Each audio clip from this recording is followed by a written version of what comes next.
नमस्कार, आप सभी का स्वागत करती हूँ भारत 24 पर। मैं हूँ आपके साथ पूर्णिमा मिश्रा। वक्त है 4 के बार का। मेरे साथ मौजूद हैं शिखा, प्रीति और आयुष। तमाम खबरों पर हम नजर डालेंगे, लेकिन उससे पहले आपको लखनऊ लिए चलते हैं, जहां पर वर्ल्ड बैंक और गेट्स फाउंडेशन की तरफ से उत्तर प्रदेश पार्टनरशिप कॉन्क्लेव का आयोजन किया गया है। इसमें सीएम योगी शामिल हुए और कॉन्क्लेव को इस वक्त कर रहे हैं संबोधित। लगभग 1 लाख किसानों को हम लोग यहाँ पे सोलर पैनल भी उपलब्ध करवाए हैं अब तक, और बहुत सारे किसान अपने स्तर पर भी इसको लगाने के लिए कार्य किए हैं। उत्तर प्रदेश देश के उन राज्यों में है जो अपने किसानों को सर्वाधिक बिजली उपलब्ध करवाता है, इरिगेशन के लिए भी। और जो मैंने पहले भी कहा कि इस फील्ड में हमारे पास बहुत संभावनाएं हैं, और खास तौर पर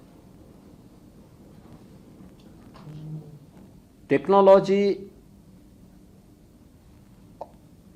आवश्यक है जो किसान जिसको अडॉप्ट कर सकें, और इसके लिए अवेयरनेस के कार्यक्रम चलें। उन्हें उस क्षेत्र में जाकर के हम लोग जब उनके सामने डेमोस्ट्रेशन होंगे, कृषि विज्ञान केंद्र या हमारे बहुत सारे सेंटर ऑफ एक्सीलेंस ऐसे हैं जहां पर किसान जाकर के इसको देखें, उसके एक्सटेंशन के प्रोग्राम वहां पर उनके सामने किए जाएं, उनको बताए जाएं, तो किसान देखा देखी इन चीज़ों को करेगा। इसमें कुछ चीज़ें जो प्रधानमंत्री जी की प्रेरणा से यहाँ पर हम लोगों ने किए हैं, माइक्रो इरिगेशन के क्षेत्र को कि उसके दायरे को बढ़ाया गया है। नेचुरल फार्मिंग, लगभग 1 लाख हेक्टेयर लैंड यूपी के अंदर ऐसी है जहाँ पर इस समय किसान नेचुरल फार्मिंग के साथ जुड़ा हुआ है। ये केमिकल फर्टिलाइजर आदि की कमी को तो समाप्त करता ही है, केमिकल फ्री खाद्यान्न उपलब्ध तो कराता ही है, लेकिन सिंचाई की व्यवस्था को भी कम से कम न्यूनतम करने। और इस बीच एक बड़ी खबर मिल रही है, रूस का यूक्रेन पर अब तक का सबसे बड़ा हमला। रूस ने यूक्रेन के निप्रो शहर पर हमला किया है, ये बड़ी जानकारी मिल रही है। रूस यूक्रेन युद्ध में पहली बार आईसीबीएम से हमला किया गया है। आईसीबीएम से हमले में निप्रो शहर को भारी नुकसान हुआ है, ऐसी जानकारी मिल रही है। इस वक्त की बड़ी खबर आपको बता रहे हैं। आप देखिए, लगातार एक तरफ रूस की तरफ से यूक्रेन पर अटैक किया जाता है, तो वहीं दूसरी तरफ हमने देखा है कि यूक्रेन भी पलटवार करता है। लेकिन अब रूस का यूक्रेन पर अब तक का सबसे बड़ा हमला ये कहा जा रहा है। रूस ने यूक्रेन के निप्रो शहर पर अटैक किया है और युद्ध में पहली बार आईसीबीएम से अटैक किया गया है, जिससे निप्रो शहर को भारी नुकसान की जानकारी मिल रही है। अब देखना होगा कि यूक्रेन की तरफ से क्या इस पर रिएक्ट किया जाता है, किस तरीके से पलटवार वो करता है। बैलिस्टिक मिसाइल ये है, इंटरकॉन्टिनेंटल बैलिस्टिक मिसाइल, जिससे ये अटैक किया गया है। ये बड़ी खबर इस वक्त की आपको बता रहे हैं। और अब ये देखना होगा कि यूक्रेन इस पूरे हमले को लेकर क्या कहता है। आप देखिए, काफी लंबे समय से रूस और यूक्रेन के बीच जो हालात बने हुए हैं, उस पर पूरे विश्व की नजरें टिकी हुई हैं। लेकिन एक तरफ ये कहा जा रहा है कि युद्ध से जल्द ये युद्ध खत्म हो, लेकिन दूसरी तरफ इस तरीके से जो अटैक हैं वो लगातार किए जा रहे हैं। चलिए आगे बढ़ते हैं। नाइजीरिया और गयाना के बाद अब डोमिनिका ने भी प्रधानमंत्री नरेंद्र मोदी को देश के सर्वोच्च पुरस्कार से नवाजा है। गयाना और डोमिनिका ने प्रधानमंत्री मोदी को यह पुरस्कार कोविड-19 महामारी के दौरान दोनों कैरिबियाई राष्ट्रों को दी गई मदद और अन्य योगदान के लिए दिया। दोनों देशों ने भारत के साथ द्विपक्षीय संबंध मजबूत करने के प्रधानमंत्री मोदी के प्रयास के लिए उनको ये शीर्ष पुरस्कार दिया। और अब प्रधानमंत्री मोदी के पास ऐसे अंतर्राष्ट्रीय पुरस्कारों की संख्या हो गई 19, जो कि भारत में अन्य किसी पूर्व पीएम के पास नहीं है। और इस अवसर पर प्रधानमंत्री मोदी ने गुयाना के राष्ट्रपति का धन्यवाद भी किया। कहा, भारत गुयाना के साथ मिलकर के चलने को तैयार है। डोमिनिका के सर्वोच्च पुरस्कार से सम्मानित किए जाने पर मैं राष्ट्रपति सिल्वानी बर्टन, प्रधानमंत्री रूजवेल्ट स्कैरिच और डोमिनिका के लोगों का हार्दिक आभार व्यक्त करता हूं। ये सम्मान केवल मेरा नहीं है, बल्कि भारत के 140 करोड़ लोगों का, उनके पुरुषार्थ का, उनके संस्कार का, उनकी परंपरा का ये सम्मान है। राष्ट्रपति बटन, आप इस पुरस्कार को देने के लिए स्वयं गयाना आई है। इस स्पेशल जेस्चर के लिए मैं आपको बहुत बहुत धन्यवाद देता हूं। प्रधानमंत्री नरेंद्र मोदी ने गुयाना में आयोजित कार्यक्रमों का वीडियो शेयर किया और लिखा कि कैरिबियाई देशों के साथ भारत के संबंध और मजबूत होंगे। भारत कैरिकॉम संबंधों को मजबूती देने के लिए पीएम मोदी ने गुयाना में 7 अहम प्रस्ताव रखे। इसमें कैरिबियाई देशों को जोड़ने के लिए ऑनलाइन पोर्टल बनाने का प्रस्ताव भी शामिल है। साथ ही व्यापार, टेक्नोलॉजी, कृषि, खाद्य सुरक्षा, स्वास्थ्य जैसे क्षेत्रों में मिलकर काम करने का प्रस्ताव दिया गया है। महिला एशियाई चैंपियंस ट्रॉफी जीतने पर प्रधानमंत्री मोदी ने महिला हॉकी टीम को बधाई दी है और एक्स पर लिखा है, उनकी सफलता कई भावी एथलीट्स को प्रेरित करेगी। महिला हॉकी टीम ने टूर्नामेंट में बेहतरीन प्रदर्शन किया। केंद्रीय सड़क परिवहन और राजमार्ग मंत्री नितिन गडकरी गुरुवार को बिहार के गया पहुंचे। बिहार आर्थिक परिषद के 22वें अधिवेशन का उन्होंने उद्घाटन किया। इस 2 दिवसीय अधिवेशन में प्रतिष्ठित अर्थशास्त्रियों, विद्वानों और शोधार्थियों का जुटान हुआ। केंद्रीय मंत्री नितिन गडकरी ने गया में 6 सड़क प्रोजेक्ट का शिलान्यास और उद्घाटन किया। उन्होंने अपने संबोधन में कहा कि बिहार की सड़कों को अगले 4 साल वो अमेरिका की तरह बना देंगे। एग्जिट पोल को लेकर के केंद्रीय मंत्री चिराग पासवान की प्रतिक्रिया अब सामने आई है। कहा है कि परिणाम में भी एनडीए को बढ़त मिलेगी। बड़ी जीत के साथ हम सरकार बनाने जा रहे हैं। झारखंड और महाराष्ट्र में एनडीए की सरकार ही बनेगी। दोनों राज्यों में एनडीए को जनता का आशीर्वाद मिल चुका है। कर्नाटक लोकायुक्त ने राज्य के 4 विभागों के 4 अधिकारियों के खिलाफ शिकायतों के बाद छापेमारी की। रेड आय से अधिक संपत्ति रखने के मामले के तहत की जा रही है। लोकायुक्त सूत्रों के अनुसार बेंगलुरु, मांड्या, चिक्काबल्लापुर समेत 25 स्थानों पर छापेमारी जारी है। रेड में भारी मात्रा में नकदी और आभूषण भी बरामद किए गए। उत्तर प्रदेश के मुख्यमंत्री योगी आदित्यनाथ ने गुरुवार को फिल्म द साबरमती रिपोर्ट देखी है। सीएम योगी के साथ कई मंत्री मौजूद रहे। इस फिल्म को उत्तर प्रदेश में टैक्स फ्री कर दिया गया है। तो मुख्यमंत्री ने फिल्म देखने के बाद कहा कि फिल्म के जरिए षड्यंत्रों का पर्दाफाश हुआ। इसके लिए उन्होंने फिल्म अभिनेता विक्रांत मैसी और उनकी टीम को बधाई भी दी है। उन्होंने फिल्म एक्टर और उनकी टीम से मुलाकात की। द साबरमती रिपोर्ट ने उस सच्चाई को सामने लाने का एक सार्थक प्रयास किया है। हर व्यक्ति जानता है गोधरा स्टेशन के पास जो कुछ भी घटित हुआ था, उस सच्चाई को कैसे झुटलाने का हर स्तर पर प्रयास हो रहा था, लेकिन आखिर वह सच्चाई सामने आई है। उस सच्चाई पर पर्दा डालने वाले लोग आज भी देश के अंदर बहुत सारे सत्य को अक्सर झुटलाते हैं और बहुत सारे षड्यंत्रों में लिप्त पाए जाते हैं। उन्हें एक्सपोज किए जाने की आवश्यकता है। मैं साबरमती रिपोर्ट की इस पूरी टीम को, जिन्होंने इस सत्य के प्रति अपने दायित्वों का निर्वहन करते हुए फिल्म के माध्यम से ही सही,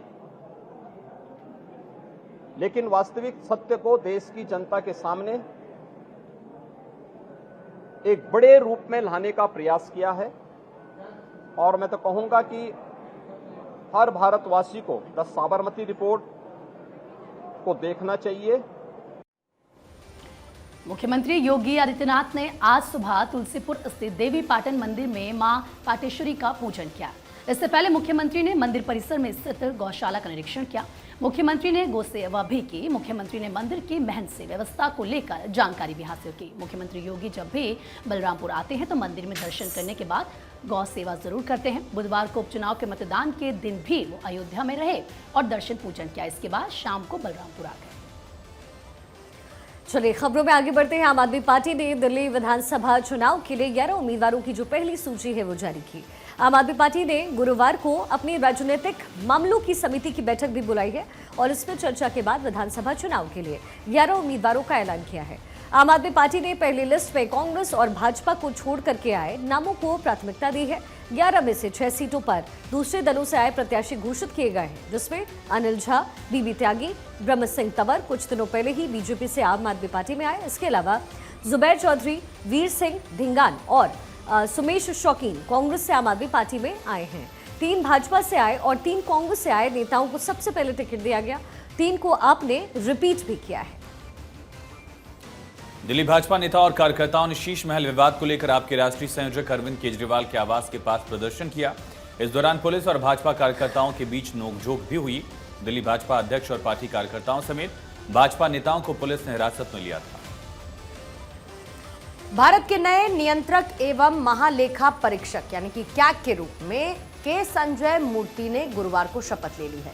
पूर्व उच्च शिक्षा सचिव के संजय मूर्ति को राष्ट्रपति द्रौपदी मुर्मू ने भारत के कैग के तौर पर शपथ दिलाई है और मूर्ति ने इंजीनियरिंग में स्नातक किया है। 1988 में संघ लोक सेवा आयोग की सिविल सेवा परीक्षा उन्होंने उत्तीर्ण की और उन्हें हिमाचल कैडर के IAS के रूप में नियुक्त किया गया। उन्होंने अलग अलग क्षमताओं में 13 सालों तक काम किया है। भारत के रक्षा मंत्री राजनाथ सिंह ने गुरुवार को लाओस में क्षेत्रीय सुरक्षा बैठक में हिस्सा लिया।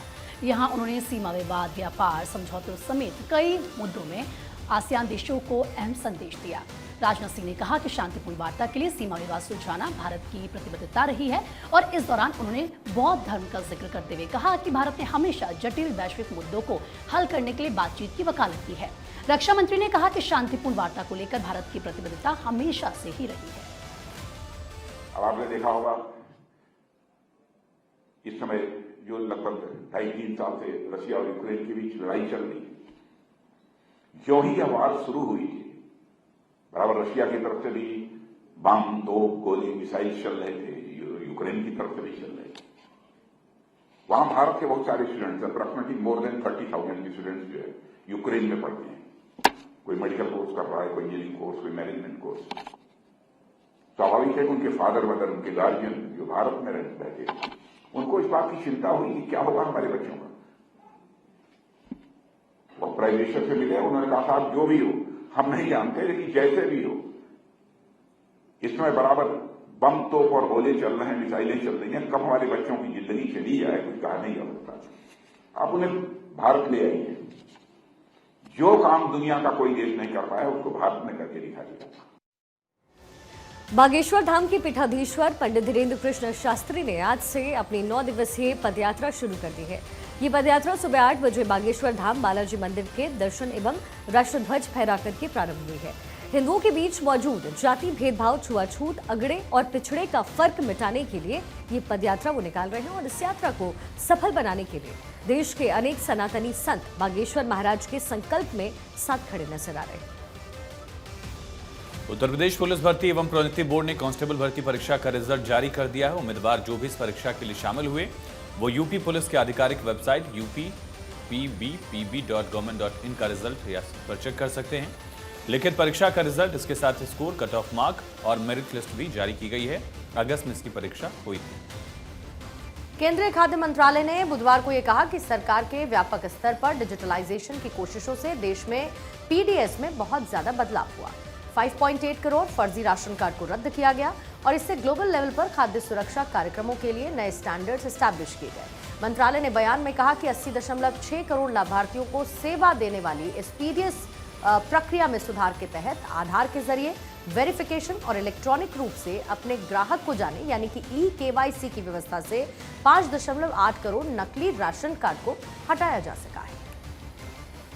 केंद्रीय माध्यमिक शिक्षा बोर्ड की ओर से कक्षा 12वीं का टाइम टेबल जारी कर दिया गया है। जारी किए गए टाइम टेबल के अनुसार 12वीं कक्षा की परीक्षाओं की शुरुआत 15 फरवरी 2025 से की जाएगी। तो वहीं 12वीं क्लास का अंतिम पेपर 4 अप्रैल 2025 को संपन्न करवाया जाएगा। आपको ये भी बता दें कि इंटरमीडिएट का पहला पेपर एंटरप्रेन्योरशिप विषय का एवं अंतिम पेपर साइकोलॉजी विषय का आयोजित किया जाएगा।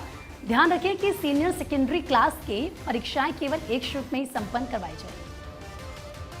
पिछले कुछ दिनों के मुकाबले आज दिल्ली में हवा की गुणवत्ता का स्तर कुछ बेहतर जरूर हुआ है, लेकिन क्षेत्र का AQI अभी बहुत खराब श्रेणी में बना हुआ है। आज गुरुवार की सुबह राजधानी दिल्ली का AQI 381 रहा है। दिल्ली के कई इलाकों में AQI अभी भी 400 के पार बना हुआ है। दिल्ली के आनंद विहार में AQI 400 के पार है, ये गंभीर स्तर पर है। और ऐसे ही अलीपुर और बवाना द्वारका में भी AQI 400 के पार है। स्मॉग में आज कुछ सुधार देखने को जरूर मिला है। एनआईए ने आतंकवादी घुसपैठ के एक मामले में जम्मू कश्मीर में 8 स्थानों पर सिलसिलेवार छापेमारी की। क्षेत्र में आतंकवाद का मुकाबला करने के लिए इस तरह के प्रयासों के तहत रियासी, डोडा, उधमपुर, रामबन और किश्तवाड़ जिलों में छापेमारी की गई। अधिकारियों के अनुसार उधमपुर में विस्फोट समेत इन क्षेत्रों में पाकिस्तानी आतंकवादियों की घुसपैठ के संबंध में दर्ज मामले में कार्रवाई की गई। उत्तर प्रदेश के संभल में सदर शाही जामा मस्जिद के पूर्व में हरिहर मंदिर होने के कोर्ट में बात दायर होने के बाद शहर में तनाव का माहौल है। मंगलवार को कोर्ट के आदेश पर कोर्ट कमिश्नर के सर्वे के बाद से मुस्लिम समाज के लोगों ने नाराजगी जाहिर की।